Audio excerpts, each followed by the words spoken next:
I am absolutely thrilled to welcome Diandra Denier Fields to the podcast today. Diandra, or rather Dr. Fields, is a postdoctoral researcher in the field of lifestyle, diet, and dementia. And she is a two times cancer survivor and thriver, and the founder and creator of Cancer Free Haven, which is the course and support that she wished was available to her when she was first diagnosed with breast cancer. And more importantly than any of that, Deandra is also my business bestie. We've known each other now for about 2 years, and she keeps me on the straight and narrow. She's my accountability buddy. She's my motivation. She's my sometimes, Alison, you need a bit of a kick up the arse. And she is a real source of inspiration and light to me as well. So thank you so much, Deandra, for coming on the podcast today. I am delighted and so excited to have this conversation with you. Thank you so much for having me, Allison. It's been a joy to work with you for the past 2 years, and I hope that some of our insights are helpful to your audience on their business journeys as well. Oh, they definitely will be. I know this already. Okay. So, in this section of the podcast, I am really keen on understanding how my guests have done things that have surprised and amazed themselves. I think sometimes in society, we have certain ways of looking at successful people, like you have to have a certain amount of money, you have to look a certain way. And I want to expand the definition of success and achievement and pride. So I think it's something that's very, very personal. So, Deandra, related to this, can you tell me one example of where you have blown your own mind in terms of what you have been able to create or accomplish? Yeah, so that's a wonderful question. And mine really goes along with that part one that you just talked about, telling your story. So I worked on my course, Thrive from the Start, in two portions. I worked on the first part, which is insights to action. It's all about you have a diagnosis, what do you do? What are your options? And really getting you like out of that fight or flight into, what you need to be doing to take care of your health. But the second part is a little different. I call it Path to Thriving. And so what it is it's focused on mental health for one of the modules. And the other one is Thrive Daily, which is daily actions that you can do to promote a healthy life and reduce your risk of cancer recurring, or even just boost your energy while you're in cancer treatment.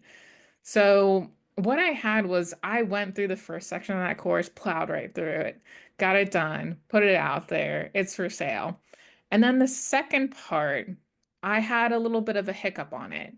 So I couldn't really figure out what was going on, but I just couldn't bring myself to talking about the mental health part. And so I just decided to dive into some of the books that I was reading early on in my cancer diagnosis that gave me some solitude, that gave me that support that I needed. And I took a break from it. And then when I came back, I was amazed to see how in depth I was able to go into those mental health topics that it really blew my own mind. I was reading my script for one of the lessons and it brought me to tears. I was like, wow, like this is gold. This is exactly what it needed to be. And I think back and say, well, if I had just plowed through and just said hustle, hustle, hustle, like some business owners say, I would have missed the value that I uncovered by allowing myself to have that space. Oh my gosh, so you really needed that break. What do you think was going on for you, looking back in hindsight, that made it difficult to face that part of your Yeah. course? Yeah, I think one part of it was that I had burned out. So I had really booked my schedule tight. I had a podcast interview that I had on the calendar to force myself to have a deadline. And it worked. And I launched the first half of that course and it's, still for sale now. But I think what it was that I needed to address some of my own things that I had maybe overlooked. So I knew it on surface level, like what to do. And when you go through any chronic illness, any health scare like that, you just do it. Like people say, oh, cancer survivors are so brave, they're so strong, like they're this, amazing person, this superhero. And 90% of cancer is just doing it. Like it's not that I want to do these things. I don't want to, go to treatment. I mean, I did radiation and it was 5 days a week for 6 weeks. I didn't want to do that, but I had to do that. And so I think kind of shifting, allowing the shift of, okay, I just help people to figure out their diagnosis, to figure out their treatment plan.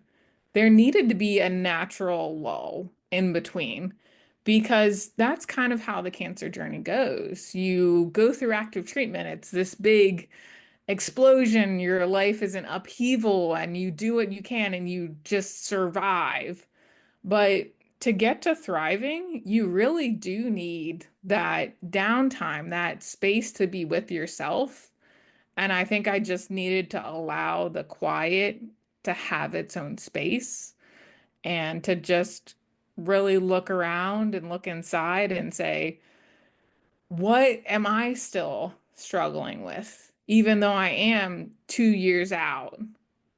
And that's what I put into the course. And I saw people talking about mental health in cancer in a very like high level, like go get a therapist, which is great, but we weren't talking about our fears, facing mortality, grieving over the loss of your former self. And so those were the ones that I said, if I don't put this into this course, then I'm just another person who is ignoring the real damage that happens with cancer. So I can see that's so deeply personal, and it's like a beautiful metaphor of the cancer story within your Mhm. story of your business as well. Wow. So you mentioned there about like the importance of not just being like another person who is talking about mental health and that surface level stuff. Did you have any other helpful things that you told yourself, ways that you allowed yourself to overcome that fear of what I'm guessing was actually very vulnerable for you? Mhm.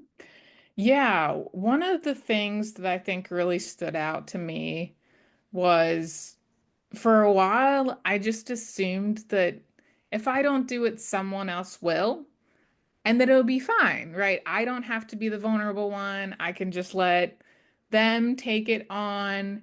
And yes, some in the cancer community have, but their spin is different. Their experience is different. So even though these one or two other people have, that doesn't mean that it's enough. And yeah, I think just allowing myself to say, hey, this is the hard stuff, but you can create an online course now. I've heard in 5 days with AI. And what is AI going to do? It's going to give you this outline. It's going to say, here's some high points. It's going to say, this is what everyone else covers. But what is unique to you is what's going to make people buy from you. And so for me, diving deep into my struggles was something that I had to do and work through and then be able to put that into my course. Mm. I'm curious as well because you mentioned about this blowing your own mind being around this specific part of your Mhm. course and the kind of the mental health and being vulnerable. But also for me, Mhm. how you have blown my mind and your mind, I'm sure, is the whole course as well, in terms of creating all the videos, the companion PDFs, all the Mhm. slides, everything that has gone into what is a really comprehensive course. And so thinking about that, and because I'm a little bit of like a habit or process Mhm. nerd, has there been anything that you have done that has helped you do that, either, the entire course or the particular bit around that more vulnerable module and the mental health? Like, I'm curious about like Mhm. how your process behind it and how you actually made it happen. Yeah, yeah, that's a great question. I've tried to do different things along the way to get this process right. I tried to set deadlines and say I'm going to record or I'm going to write this many scripts in this week and then I'm going to record next week and then I'm going to edit, and like I had this whole timeline in my head of things that were going to happen. And not just once, but multiple times did that timeline get sidetracked. And so I really had to look at like what is stopping me? What is coming up? What are these barriers that I'm saying, yes, if this was like a work project, it would be done, but it's not. So it's not something I'm doing for my day job. It's something personal for me, and what is stopping me from doing this? So I think for me, one of the things that really helped was just creating an outline of the tasks that need to be done. So I used just an Excel spreadsheet, a Google Sheet, and on this, I put all the lessons. So I had it by module. Then I had like all the different steps. I need to write a script. I need to record the script, edit it, make slides, make these PDFs, and then fully put it together, upload it, and then launch it. So what I just started doing in that was putting the date that I accomplished it. So I would just be okay with it not being on a specific timeline. And I think for the more creative businesses, those kind of owners will really resonate with this. That if you're making a scarf, okay, it takes me 4 hours to knit this, and then I have to package it up and ship it. Like it's something that you can really measure. But when you're doing something creative, it's hard to force creativity. So I think just developing processes of what do I do at each step. So for my script, I actually have an outline that is a blank outline for the script. And I had parts. So I want an introduction, I want key points, I want to talk to my audience directly, and I want to hit three things, three main sections throughout it and do a wrap up. So I think developing something like that for whatever you're working on can be very reliable. So in the last episode, we talked about web developers.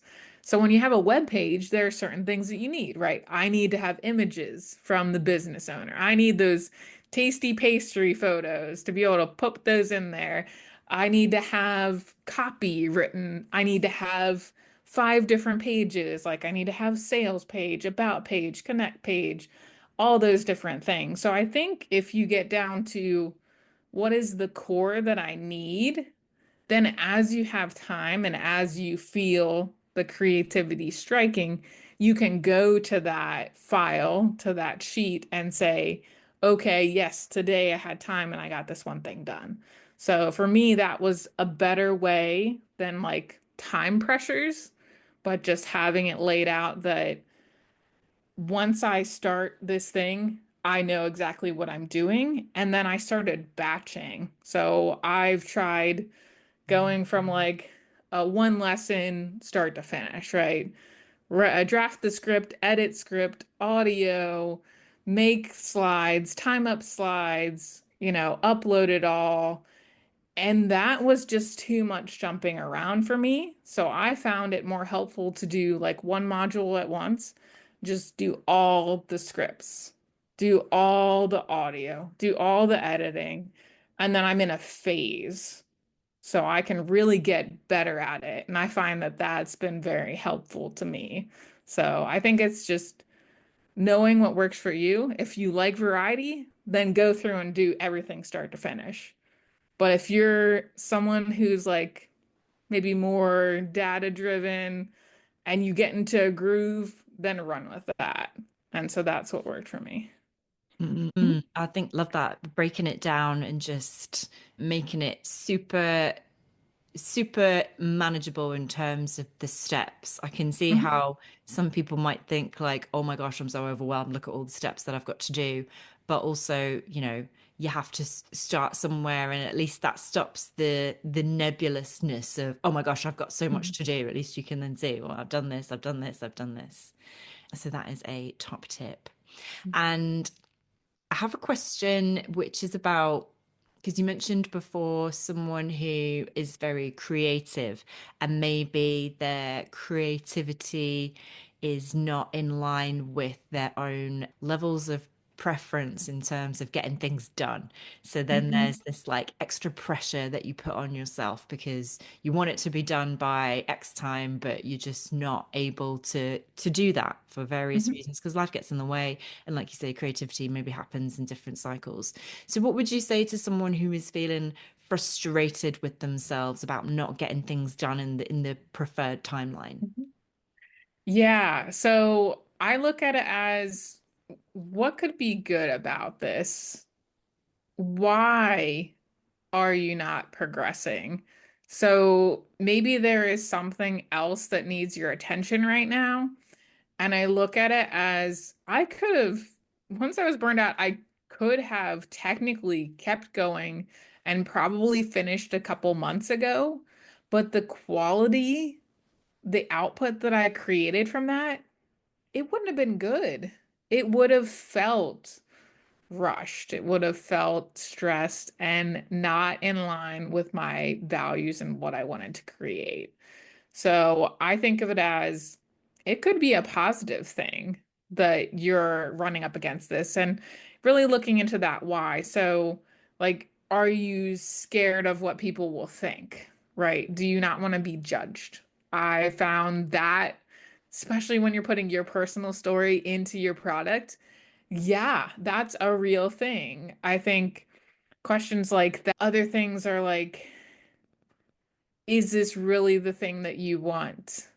Does it align with your values? Maybe there is something that you're working on that you decided that this was the project, but it's not really aligning with your values and your goals in your life, but you have that sunk cost fallacy that I put so much time into this so far, I can't give it up. And that can also be another reason why you're potentially procrastinating.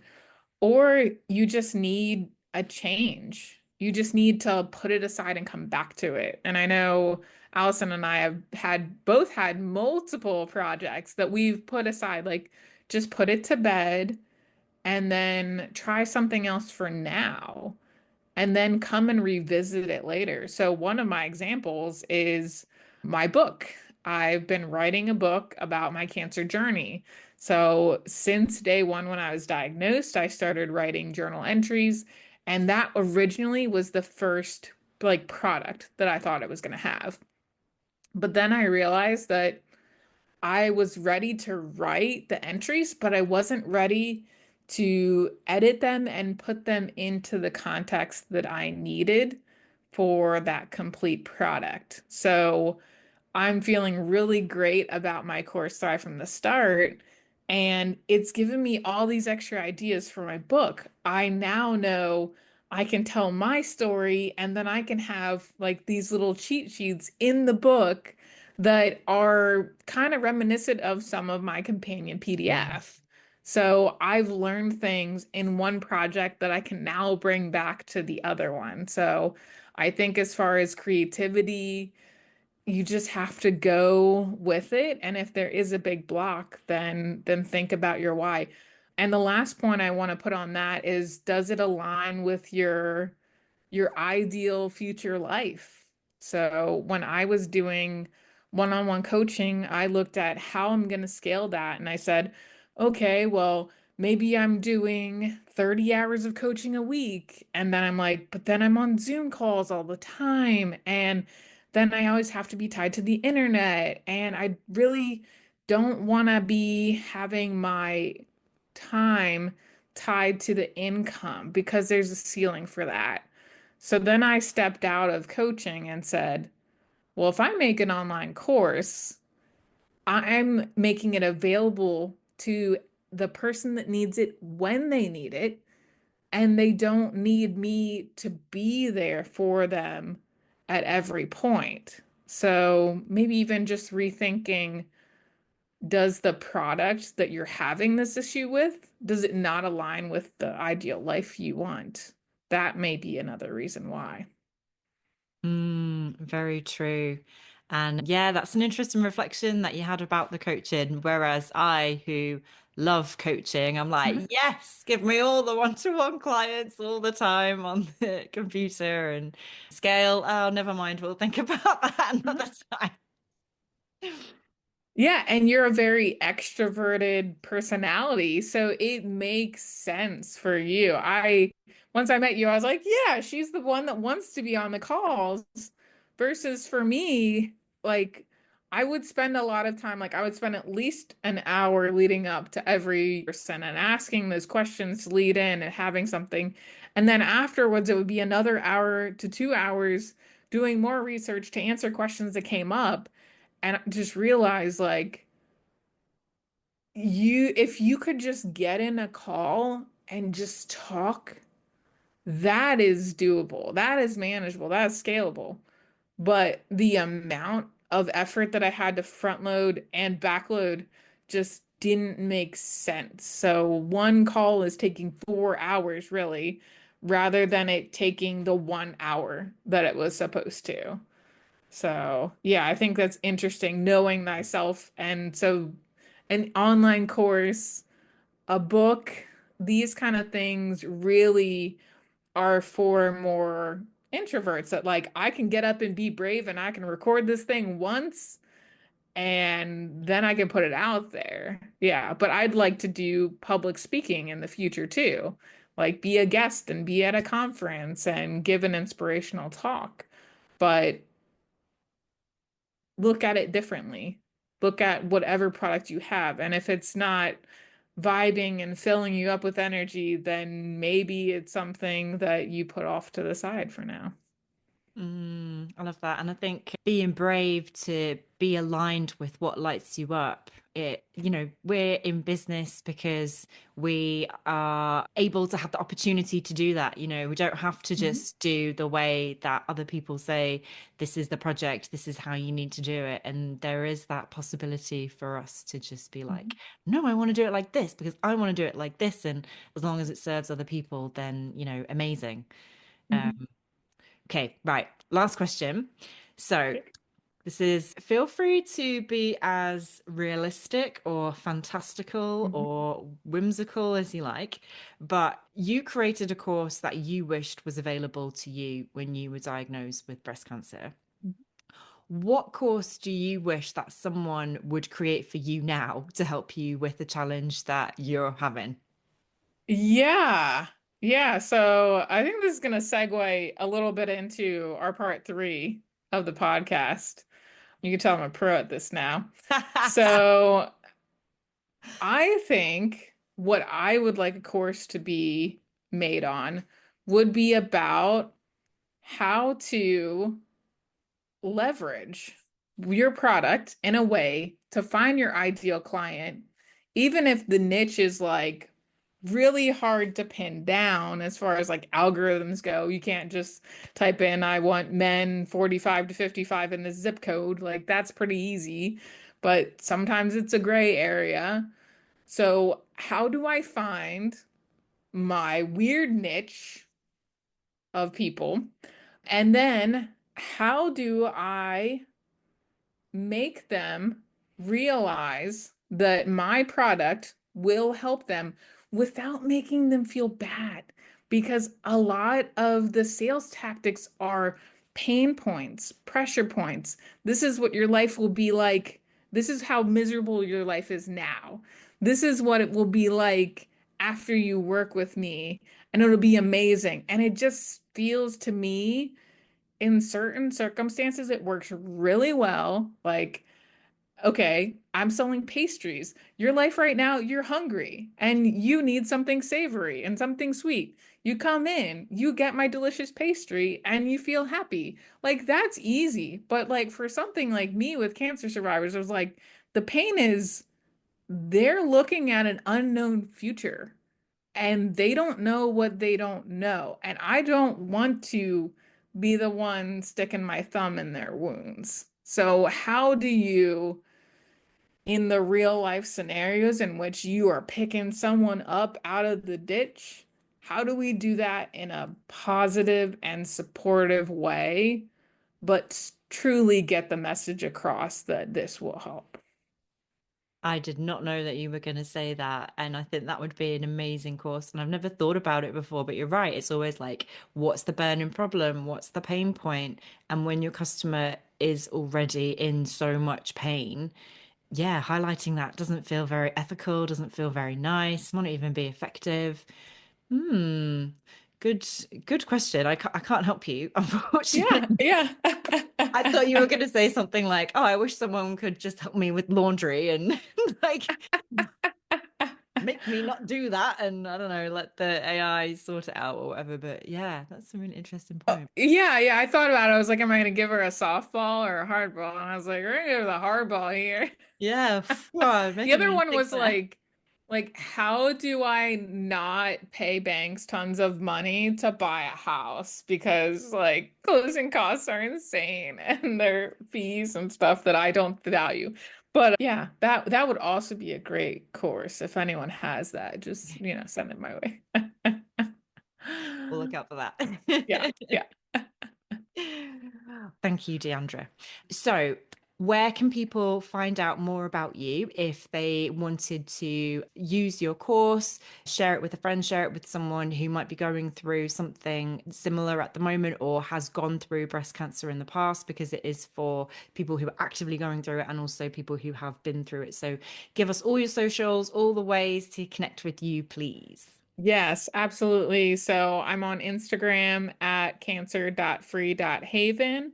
And also my website is cancerfreehaven.com.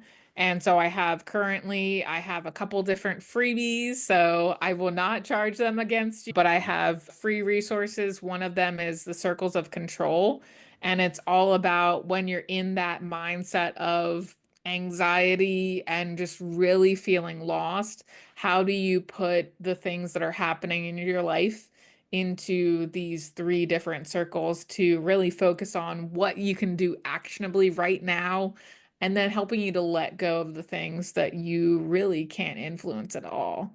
So that is one of my favorite freebies, and it leads right into my course as well. So I have one lesson in the mental health module, the cultivating mindfulness, that is all going through that in detail. So if you like the freebie and you got a lot from that, then you can definitely check out the Thrive from the Start course from there. Amazing. And I'll put all the details in the show notes as well, so you have them there. Thank Wonderful. you so much, Deandra. It has been incredible talking to you. It's been so inspiring. And I know that our listeners have got so much from this conversation. So thank you.